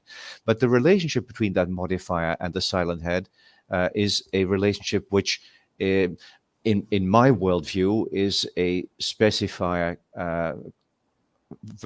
head complement relationship. So the modifier is in the specifier position, the noun is in the complement, and therefore that's not a direct relationship. You could expect the modifier to have some sort of licensing relationship with the head that mediates the predication relationship. You might expect that the head would have some sort of relationship in terms of licensing with the silent noun, but the relationship between the adjective and the silent noun is actually not direct, is mediated, and because of the fact that it needs mediation, and therefore isn't direct, I don't actually expect that modification per se is sufficient to license a silent noun. If the relationship is modeled differently, if you model it in terms of a junction, for example, then you might get a closer, syntactically more close-knit relationship under which the licensing might perhaps succeed, but that's not the way that I think about it. And it looks like the mere presence of a modifier indeed isn't sufficient to license that silent noun group, so the silent noun phrase still needs to move leftward. So that fits in with the way in which I think about modification. It perhaps wouldn't fit in with the way in which other people might think about modification. And so I tend to think here that in view of the fact that movement of the silent noun phrase is still required, modification is not sufficient to license the silent noun. But of course, that raises a host of other questions, which Eva and I now need to start thinking about, because it honestly hadn't occurred to us that the modifier might be licensing the noun. And so we will take your question and think about it more in a broader context. Thank you very much. Thank you. Excellent talk. Thank you.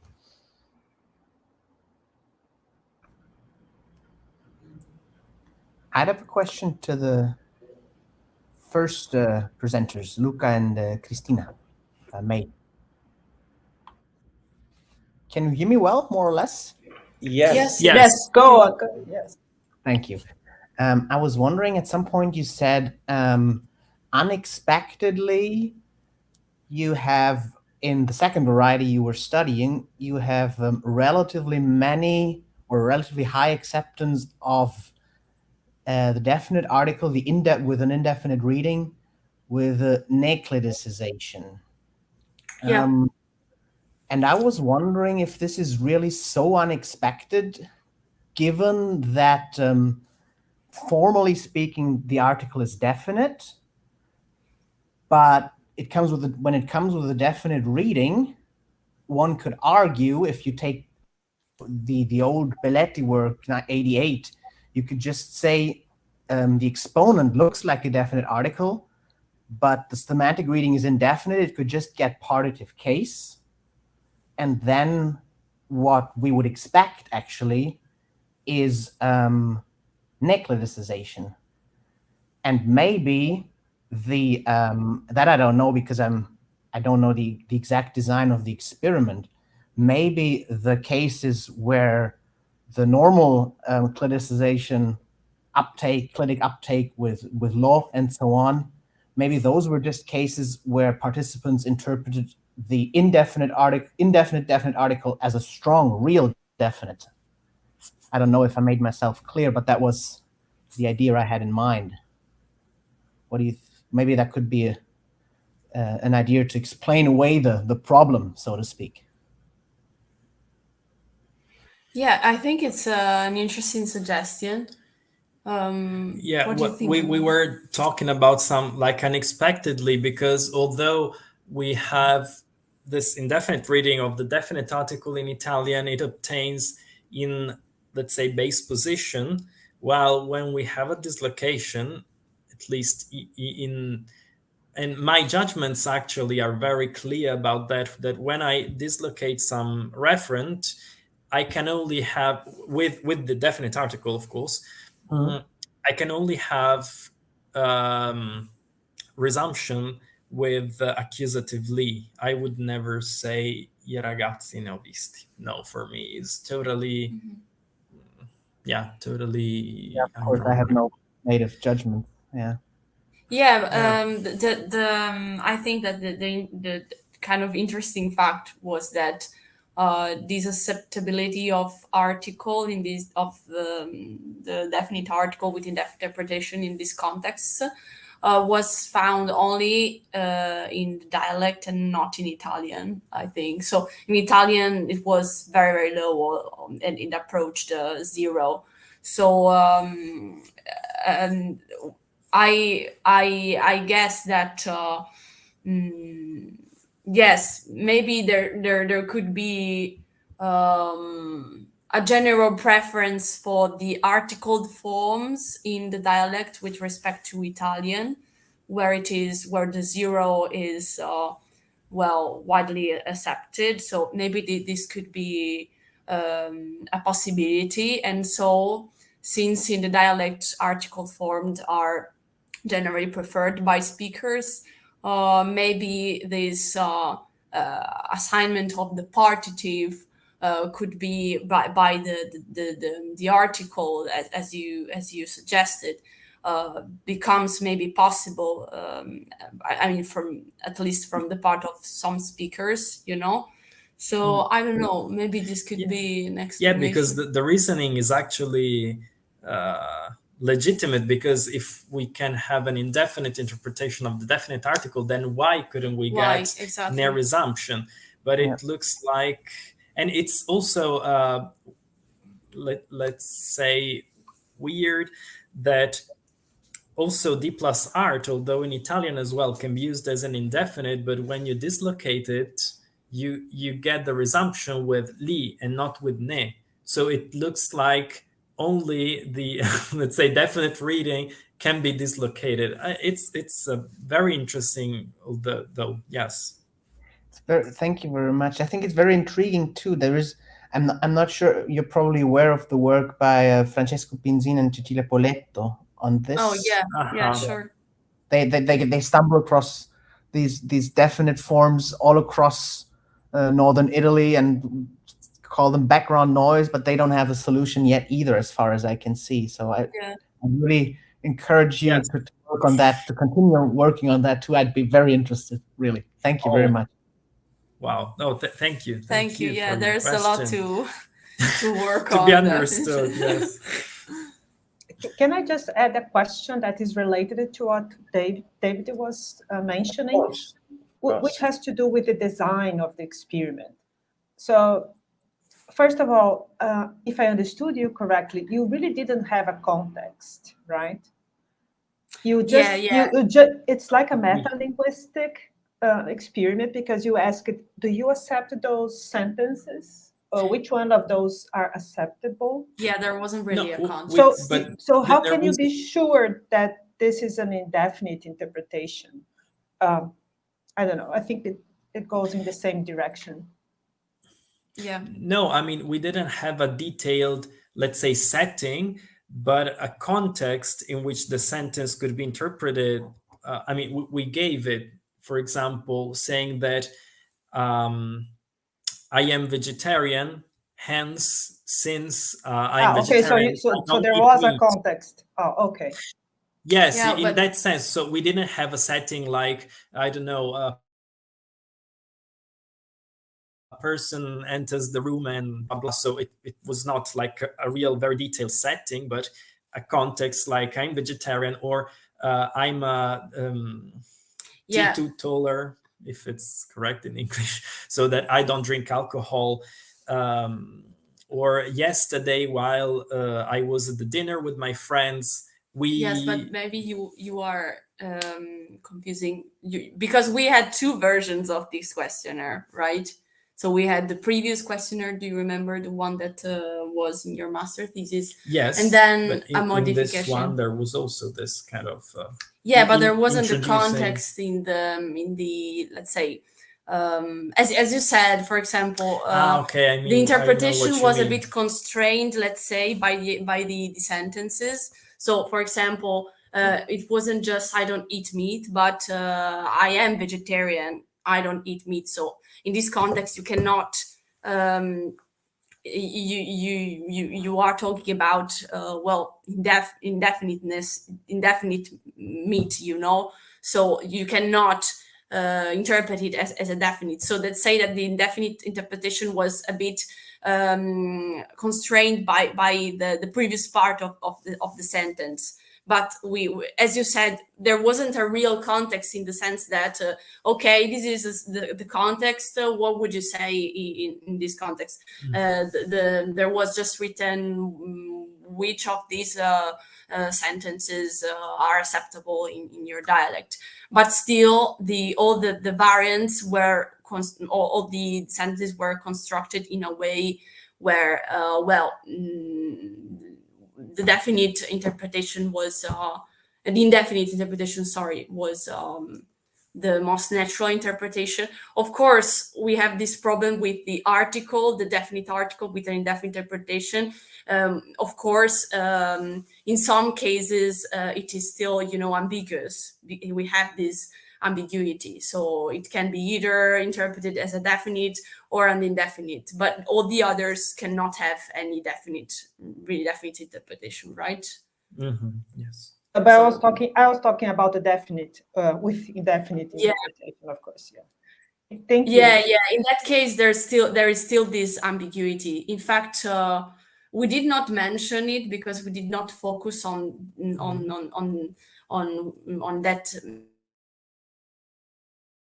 that part of the questionnaire for this analysis.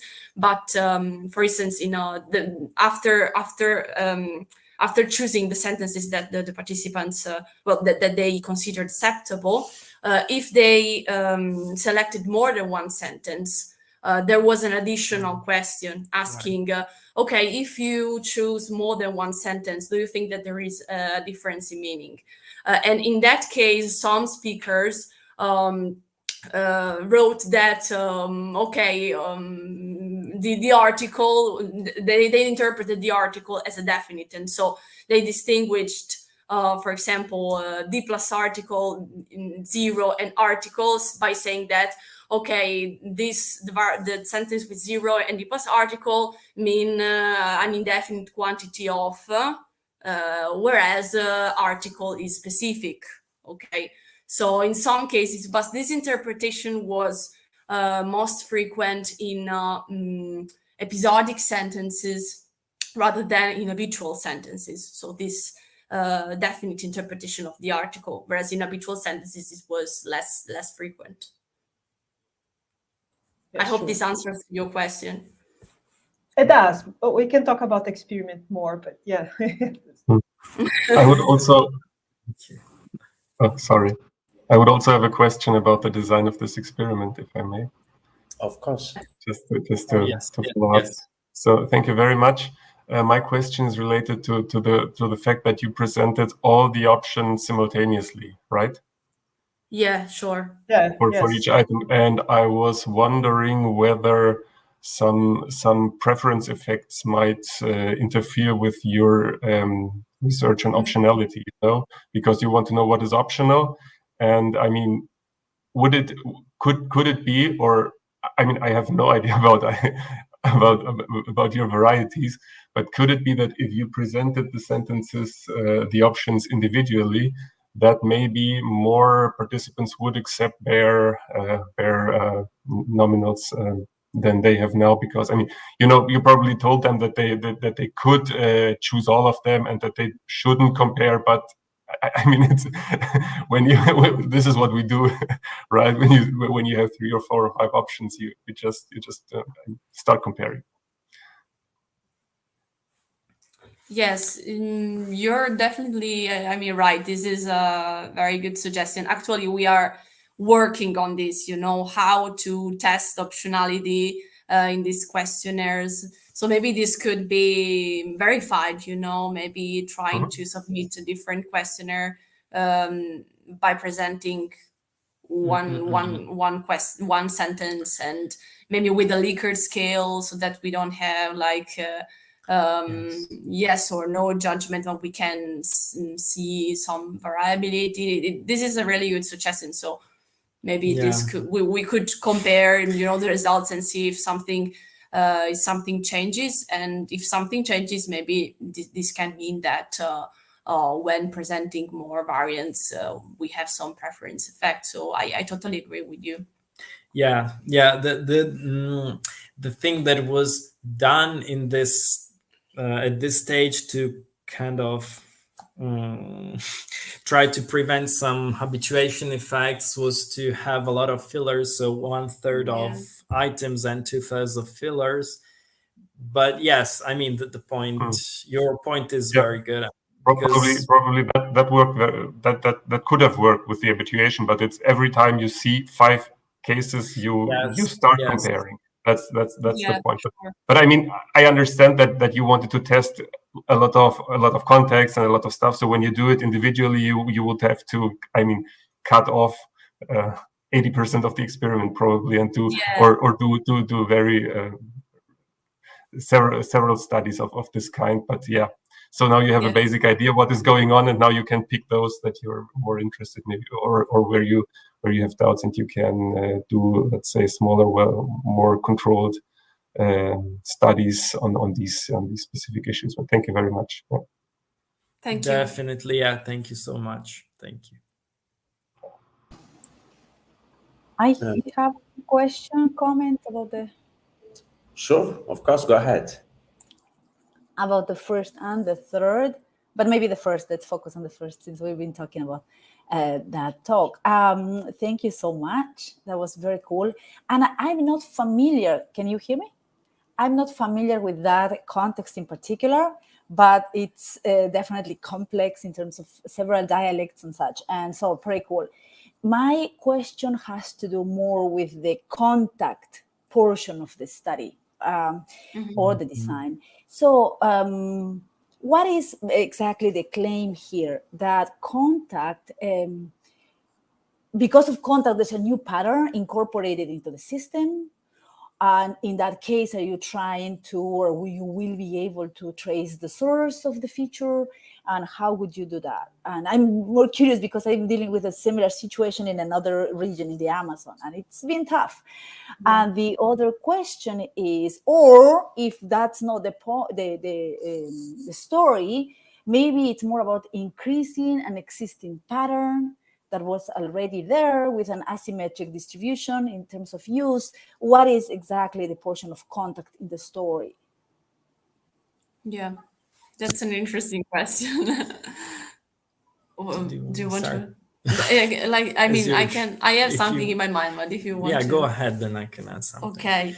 So, yes, actually, well, we didn't really advance any claims. So our were just suggestions, hypotheses based on previous studies, because of course we tested only 2 variants. So we test these 2 variants that are placed at the border of the region. And then by seeing what was found in previous study, we advanced some hypotheses. So we noticed that Ferrarese dialect that borders with the Veneto region, and in particular with Rovigo, the city of Rovigo, uses, well, at least more frequently than Piacentino, this zero article. Whereas Piacentino, which borders with Piedmont, has this bare D that is absent at the other side of the region. And we think that this might not be a case because in the western area of the Piedmont area, well, there is this use of this wide use of bare D. Not only in negative context, like in Piacentino, but also in positive context. And in Veneto, well, in Venetan dialects, the bare D is absent. Venetan is not a Gallo-Italic dialect, so is absent, and we think that this might not be a case. So there might be, and there is a prevalence of zero in Venetan. Yeah, dialects. and there's a prevalence of zero. So we think that there might be some influence of contact with neighboring varieties. But of course, as you said, it's difficult to understand really the source because the zero article was already present in the system, so it's the most ancient form that was already present in Latin. So it's difficult to understand, okay, did it preserve with time just because of contact-induced stability with Italian, and then maybe this use was continued to be preserved thanks to the contact with neighboring varieties, or maybe it was introduced back by the contact of Italian and neighboring varieties. I think that we may answer to this question also only by looking at also diachronic studies, so comparing synchronic data collected, I don't know, with questionnaires or by other, experiments, and compare synchronic data with diachronic data, just to try to trace back the also the history of the language, because as you mentioned, it's difficult to understand what's the source. Okay, we have these features in the system, but what's the source? What are the dynamics that that made this system to look like this in the present? So yes, it's hard.